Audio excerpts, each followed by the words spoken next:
Sir ಹೇಳಿ, ಎಷ್ಟೊತ್ತಿಗೆ ಈ ಘಟನೆ ಆಯಿತು, ಏನು ಸಮಸ್ಯೆ ಆಯಿತು? ನಿನ್ನೆ ಸುಮಾರು 4 ಗಂಟೆ ಅಷ್ಟೊತ್ತಿಗೆ ಜೀವನ್ ಭೀಮಾನಗರ್ ಮೇನ್ ರೋಡಲ್ಲಿ ನಾವು ಹೋಗ್ತಾ ಇರಬೇಕಾದ್ರೆ ಪೊಲೀಸ್ ಸ್ಟೇಷನ್ ಒಂದು 100 ಅಡಿ ಮುಂಚೆ ಜಸ್ಟ್ ಬಿಫೋರ್ ದ್ಯಾಟ್ ಸಡನ್ನಾಗಿ ನಮ್ಮ ಗಾಡಿ ಮೇಲೆ ಒಂದು ದೊಡ್ಡ ಸೌಂಡ್ ಬಿತ್ತು. ಅದನ್ನು ನೋಡ್ತಾ ಇರಬೇಕಾದ್ರೆ ಏನೋ ಅಪಘಾತ ಆಗಿದೆ ಅಂತ ಗೊತ್ತಾಗಿತ್ತು. Within a fraction of second glass shield ಮುರಿದೋಗಿತ್ತು, ಮೇಲೆ roof of the car dent ಆಗಿ ಮುಂದೆ ಬಿದ್ದಿತ್ತು. ನಮಗೆ ಒಂದು 2-3 ನಿಮಿಷ ಏನಾಗ್ತಾ ಇದೆ ಅನ್ನೋದು ಗೊತ್ತಾಗ್ತಿರ್ಲಿಲ್ಲ. ಇಮಿಡಿಯೇಟಾಗಿ ವೈಫ್ನ ಹೊರಗಡೆ ಹೋಗೋದಕ್ಕೆ ಓಪನ್ ಮಾಡ್ಸೋಕ್ಕೆ ಬಿಟ್ಟೆ. ನಂತರ ನಾನು ಸೀಟ್ ಬೆಲ್ಟ್ ಹಾಕಿದ್ದೆ, ಆಮೇಲೆ ಸ್ಟೇರಿಂಗು ಲಾಕ್ ಆಗಿತ್ತು. ಸೊ ಅದನ್ನೆಲ್ಲ ಬಿಡಿಸಿ ಹೊರಗಡೆ ಬರೋದಕ್ಕೆ ಒಂದು 2-3 ಮಿನಿಟ್ಸ್ ಹೊರಗಡೆ ಬರೋದಕ್ಕಾಗಿತ್ತು.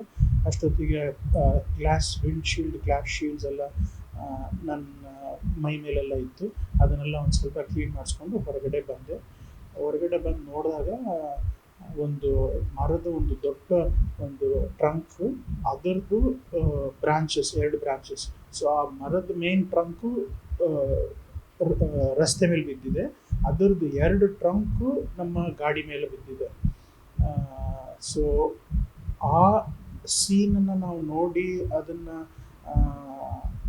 ಈಗ ಹಿನ್ನೆಲೆಯಲ್ಲಿ ಅದನ್ನು ಅಕಸ್ಮಾತ್ ನಾನು ಅದನ್ನು ಊಹಿಸ್ಕೊಂಡ್ರೆ ಮೋಸ್ಟ್ಲಿ ಇನ್ನೊಂದು 10 ಅಡಿ ಏನಾದರೂ ಮುಂದೆ ಹೋಗಿದ್ರೆ ಮೋಸ್ಟ್ಲಿ ನಾವಿಬ್ಬರು ಜೀವ ಉಳಿತಾ ಇರಲಿಲ್ಲ ಅಂತ ಅನಿಸುತ್ತೆ. So that was the gravity of the situation. And ದೇವರಿಗೆ ದಯೆ ಹೇಳಬೇಕು, ಈ ಅಪಘಾತದಿಂದ ನಾವು ಉಳ್ಕೊಂಡು ಹೊರಗೆ ಬಂದಿರೋದು.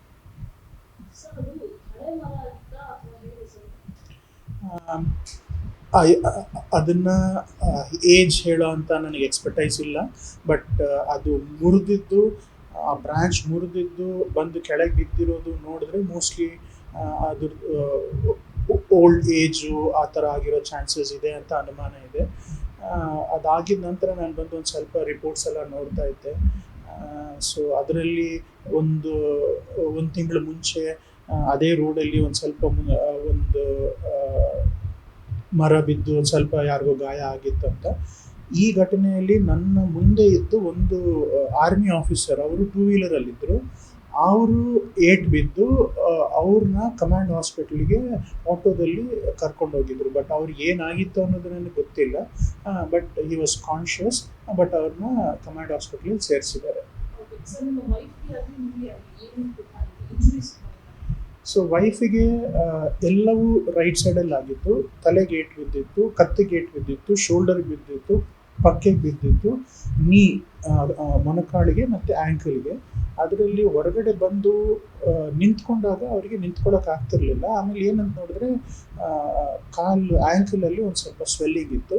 ಸೊ ಒಂದು ಸ್ವಲ್ಪ ನೋಡಿದ ಕೂಡಲೇ ಅದು ಫ್ರ್ಯಾಕ್ಚರ್ ಅಂತ ಗೊತ್ತಾಯಿತು. ಅಲ್ಲಿ ಪಕ್ಕದಲ್ಲಿ ಇದ್ದವ್ರು ಎಲ್ಲರೂ ಬಹಳ ಸಹಾಯ ಮಾಡಿದರು. ಅಲ್ಲಿ ಪಕ್ಕದಲ್ಲೇ ಇದ್ದವರು, ಮನೆ ಪಕ್ಕದಲ್ಲಿರೋರು, ಅವರು ಬಂದು ಒಂದು ಸ್ವಲ್ಪ ನೀರು ಕೊಡೋದು, ಚೇರ್ ಕೊಡೋದು, ಔಷಧಿ ತಂದು ಕೊಡೋದು, ಇಮ್ಮಿಡಿಯೇಟಾಗಿ ಮೆಡಿಸಿನ್ಸ್ ಕೊಟ್ಟರು, ಐಸ್ ಪ್ಯಾಕ್ಸ್ ಕೊಟ್ಟರು. ಇಂಥವೆಲ್ಲ ಒಂದು ಪಬ್ಲಿಕ್ ಸಪೋರ್ಟ್ ಸಿಕ್ತು. ಅದನ್ನು ನೋಡಿದ ಕೂಡಲೇ ನಮ್ಮ ಫ್ರೆಂಡ್ಸ್ನ ಕರೆದ್ಬಿಟ್ಟು ಆಮೇಲೆ ಅವ್ರನ್ನ ಒಂದು ಸ್ವಲ್ಪ ಸುಧಾರಿಸ್ಕೊಂಡಿದ್ಮೇಲೆ ಅವ್ರನ್ನ ಹಾಸ್ಪಿಟ್ಲಿಗೆ ಕಳಿಸೋದಕ್ಕೆ ವ್ಯವಸ್ಥೆ ಮಾಡಿದೆ. ನನಗೆ ತಲೆಗೆ ಏಟ್ ಬಿದ್ದಿತ್ತು, ಕತ್ತಿಗೆ ಏಟ್ ಬಿದ್ದಿತ್ತು, ಒಂದು ಸ್ವಲ್ಪ ನಿಂತ್ಕೊಳ್ಳೋದಕ್ಕೆ ತಲೆ ಚಕ್ರ ಬರೋಂಗೆ ಆಗ್ತಿತ್ತು. So these are the complaints that I had. ಮತ್ತು ಹಾಸ್ಪಿಟ್ಲಿಗೆ ಬಂದ ಮೇಲೆ ನಾವು ಎಕ್ಸ್ರೇ ಮಾಡಿದಾಗ ಕಾಲಲ್ಲಿ ಫ್ರ್ಯಾಕ್ಚರ್ ಆಗಿರೋದು ಗೊತ್ತಾಯಿತು. Luckily it was not a major fracture. ಅದಕ್ಕೆ ಒಂದು ಪ್ಲಾಸ್ಟರ್ ಕಾಸ್ಟ್ ಮಾತ್ರ ಹಾಕಿದ್ದಾರೆ. ಸೊ ಅದರಲ್ಲಿ ಟ್ರೀಟ್ಮೆಂಟ್ ಮುಂದುವರಿಸ್ತಾ ಇದ್ದೀವಿ. ಇವತ್ತು ಬೆಳಗ್ಗೆ ಒಂದು ಸ್ವಲ್ಪ ತಲೆನೋವು, ತಲೆ ಸುತ್ತು ಅಂತ ಹೇಳ್ತಾ ಇದ್ದರು ಡಾಕ್ಟರ್ ಸಂಗೀತ ಅವರು. ಅದಕ್ಕೆ ಒಂದು ಸ್ವಲ್ಪ CT ಸ್ಕ್ಯಾನ್ ಮಾಡಿದ್ವಿ. CT ಸ್ಕ್ಯಾನಲ್ಲಿ ನಾರ್ಮಲ್ ಅಂತ ಬಂದಿದೆ ದೇವ್ರ ಪುಣ್ಯದಲ್ಲಿ. ಸೊ ಒಂದು ದೊಡ್ಡ ಅಪಘಾತದಿಂದ ಬಚಾವಾಗಿ ಬಂದಿರೋದು ದೇವರಿಗೆ ಕೃಪೆ ಹೇಳಬೇಕು. ಸೊ ಇಂಥ ಒಂದು ನ್ಯಾಚುರಲ್ ಇನ್ಸಿಡೆಂಟ್ ಆಗೋದನ್ನು ಯಾರ ಕೈಯಿಂದನೂ ತಡೆಯೋದಕ್ಕಾಗೋದಿಲ್ಲ. ಬಟ್ ಅಟ್ಲೀಸ್ಟ್ ಅದಕ್ಕೆ ಬೇಕಾಗಿರೋ ಪ್ರಿಕಾಷನ್ಸ್ ತಗೋಬೋದು ಅನ್ನೋದು ನನ್ನ ಒಂದು ಪರ್ಸ್ನಲ್ ಅಭಿಪ್ರಾಯ. ಈ ಥರ ಇನ್ಸಿಡೆಂಟ್ಸು ನಾವು ಪದೇ ಪದೇ ಕೇಳಿ ಬರ್ತಾ ಇರ್ತೀವಿ. ಬಟ್ ಈ ಇನ್ಸಿಡೆಂಟು ಡಿಫ್ರೆಂಟ್ ಏನಂತ ಹೇಳಿದ್ರೆ, ಇದಕ್ಕಿಂತ ಮುಂಚೆ ಆಗಿರೋ ಇನ್ಸಿಡೆಂಟ್ಸಲ್ಲಿ ಅಕಸ್ಮಾತ್ ಮಳೆ ಇರ್ಬೋದು, ಇಲ್ಲ ಜೋರಾಗಿ ಬಿರುಸು ಗಾಳಿ ಇರ್ಬೋದು, ಅಂಥದ್ರಲ್ಲಿ ಮರಗಳು ಬಿದ್ದಿದ್ದಾವೆ ಅನ್ನೋದನ್ನು ನಾವು ಸಹಜವಾಗಿ ಕೇಳಿದ್ದೀವಿ, ನೋಡಿದ್ದೀವಿ. ಬಟ್ ನಿನ್ನೆ ಆಗಿರೋ ಪರಿಸ್ಥಿತಿಯಲ್ಲಿ ಗಾಳಿ ಇರಲಿಲ್ಲ, ಮಳೆ ಇರಲಿಲ್ಲ, ಎಂಥದ್ದು ಇರಲಿಲ್ಲ, ಹೋಗ್ತಾ ಇರಬೇಕಾದ್ರೆ ಇದ್ದಕ್ಕಿದ್ದಂಗೆ ಬಿದ್ದಿದೆ. ಅಂಥ ಪರಿಸ್ಥಿತಿಯಲ್ಲಿ ನಾವು ಯಾವ ಥರ ಒಂದು ಸೇಫ್ಟಿ ಇದೆ, ಸೆಕ್ಯೂರಿಟಿ ಇದೆ ಅನ್ನೋದು ಒಂದು ದೊಡ್ಡ ಕ್ವಶನ್ ಮಾರ್ಕ್ ಆಗಿಬಿಡುತ್ತೆ. ಸೊ ನಮಗೆ ಗೊತ್ತಿರೋ ಪ್ರಕಾರ ಇದಕ್ಕೆ ಬೇಕಾಗಿರೋಂಥ ಸ್ಪೆಸಿಫಿಕ್ ಡಿಪಾರ್ಟ್ಮೆಂಟ್ಸ್ ಇದ್ದಾವೆ. BBMP ಡಿಪಾರ್ಟ್ಮೆಂಟ್ ಇದ್ದಾವೆ, ಫಾರೆಸ್ಟ್ ಡಿಪಾರ್ಟ್ಮೆಂಟ್ ಇದ್ದಾವೆ, there are some tree officers that are there. So ಅವರೆಲ್ಲರೂ ಆ್ಯಸ್ ಪರ್ ಸ್ಟ್ಯಾಂಡರ್ಡ್ ಪ್ರೋಟೋಕಾಲ್ಸ್, ಅಕಸ್ಮಾತ್ ಅವರು ಅದನ್ನು ಲೈಫ್ ಸ್ಪ್ಯಾನ್ನ ಕರೆಕ್ಟಾಗಿ ಮಾನಿಟರ್ ಮಾಡ್ಕೊತಾ ಇರೋದು, ಹೆಲ್ತ್ ಆಫ್ ದ ಟ್ರೀಸ್ನ ಮಾನಿಟರ್ ಮಾಡ್ಕೊಂಡಿರೋದು, ಅದಕ್ಕೆ ಬೇಕಾಗಿರೋ ಪ್ರಿಕಾಷನ್ಸು, ಪ್ರೂನಿಂಗು ಅಂಥವೆಲ್ಲ ಏನೇನು ಮೆಷರ್ಸ್ ಇದ್ದಾವೋ ಅದನ್ನೆಲ್ಲ ತೊಗೊತಾ ಇದ್ದರೆ ಬಹುಶಃ ಇಂಥ ಒಂದು ಅಪಘಾತಗಳು ನಾವು ಕಡಿಮೆ ಮಾಡಿಸ್ಬೋದು. ಸೊ ಬೇಕಾಗಿರೋ ಡಿಪಾರ್ಟ್ಮೆಂಟ್ಸು, ನಾವು ಇದರಲ್ಲಿ ಪ್ರಾಬ್ಲಮ್ಸ್ ಏನಾಗುತ್ತೆ ಅಂದರೆ ದೇರ್ ಆರ್ ಸರ್ಟನ್ ಓವರ್ಲ್ಯಾಪಿಂಗ್. ಬೆಸ್ಕಾಮಿಂದ ಒಂದು ಕಡೆ, ಇನ್ನೊಂದು ಕಡೆ BBMP ಕಡೆಯಿಂದ, ಇನ್ನೊಂದು ಕಡೆ ಫಾರೆಸ್ಟ್ ಕಡೆಯಿಂದ. ಸೊ ಅವರೆಲ್ಲರೂ ಒಂದೇ ಸಮನ ಒಟ್ಟುಗೂಡಿ ಒಂದು ಸೀಮ್ಲೆಸ್ ಆಗಿ ಫಂಕ್ಷನ್ ಮಾಡಿದರೆ ಸಾಮಾನ್ಯ ಪಬ್ಲಿಕ್ ಅವರಿಗೆ ಇದು ಬಹಳ ಅನುಕೂಲ ಆಗ್ಬೋದು ಅನ್ನೋದು ನನ್ನ ಒಂದು ಅಭಿಪ್ರಾಯ. ಸೊ ನಿಮಗೆ ಈಗ ರೆಸ್ಪಾನ್ಸ್ ಯಾವ ಥರ ಮಾಡ್ತಾ ಇದ್ದಾರೆ BBMP ಅಧಿಕಾರಿಗಳು? ಅವರೇ ಕಾಲ್ ಮಾಡಿದ್ರೆ ಈ ಘಟನೆ ಆದ ಸಂದರ್ಭದಲ್ಲಿ ಹೇಗೆ ನೀವು? I'm really surprised and I'm extremely thankful. ಕೂಡಲೇ ನಿನ್ನೆ ಆಗಿದ್ದ ಕೂಡಲೇ, because we were very close to the police station, police officers ಬಂದು ಇಮಿಡಿಯೇಟಾಗಿ ಬಂದರು. ಟ್ರೀ ಆಫೀಸರ್ಸ್ ಬಂದು ಇಮಿಡಿಯೇಟಾಗಿ ಆ ಟ್ರೀನ ಕಟ್ ಮಾಡೋದು, ತೆಗೆಯೋದು ಮಾಡಿದರು. ನಮಗೆ ಬೇಕಾಗಿರೋ ಹೆಲ್ಪ್ನ ಕೊಟ್ಟರು. ಕೂಡಲೇ ನಮ್ಮ BBMP ಫಾರೆಸ್ಟ್ ಆಫೀಸರ್ ಅವರು ಫೋನ್ ಮಾಡಿಬಿಟ್ಟು ನಿಮಗೆ ಏನೇನು ಸಹಾಯ ಬೇಕು ದಯವಿಟ್ಟು ಹೇಳಿ ಸರ್, ನಾವೆಲ್ಲ ಮಾಡೋದಕ್ಕೆ ಸಿದ್ಧ ಇದ್ದೀವಿ ಅಂತ ಹೇಳಿದ್ರು.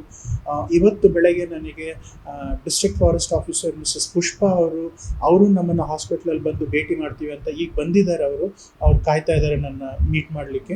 ಅವರು ಬಂದಿದ್ದಾರೆ. ಅವರು ನನಗೆ ಫೋನ್ ಮಾಡಿಸ್ಬಿಟ್ಟು, ಸರ್ ನಿಮಗೆ ಎಂಥ ಅನುಕೂಲ ಆಗಬೇಕು, ಏನು ಸಹಾಯ ಆಗಬೇಕು ನಾವು ಕೊಡೋದಕ್ಕೆ ತಯಾರಾಗಿದ್ದೀವಿ, ನೀವು ದಯವಿಟ್ಟು ನಮಗೊಂದು ಕಂಪ್ಲೇಂಟ್ ಒಂದು ರೈಸ್ ಮಾಡಿ, ಅದಕ್ಕೆ ಬೇಕಾಗಿರೋ ಪರಿಣಾಮಗಳು ಏನೇನು ಬೇಕೋ ಅದನ್ನೆಲ್ಲ ನಾವು ಕೊಡ್ಸೋದಕ್ಕೆ ಸಿದ್ಧ ಇದ್ದೀವಿ ಅಂತ ಒಂದು ಮುಂದೆ ಬಂದಿದ್ದಾರೆ.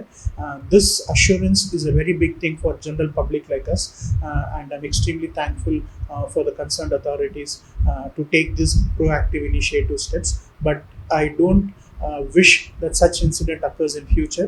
At least ಇದನ್ನು ತಡೆಹಿಡಿಯೋದಕ್ಕೆ ಬೇಕಾಗಿರೋ ಪ್ರಿಕಾಷನ್ಸ್ ಏನೇನು ತಗೋಬೇಕು ಅಂಥ ಪ್ರಿಕಾಷನ್ಸ್ನ ತಗೋಬೇಕಾಗಿ ಅನ್ನೋದು ಒಂದು ಸ್ಮಾಲ್ ರಿಕ್ವೆಸ್ಟ್ ನನ್ನ ಕಡೆಯಿಂದ. Thank you. ನ್ಯೂಸ್ ಫಸ್ಟ್, ನಿರ್ಭೀತಿಯಿಂದ ನಿಮ್ಮ ಪರವಾಗಿ.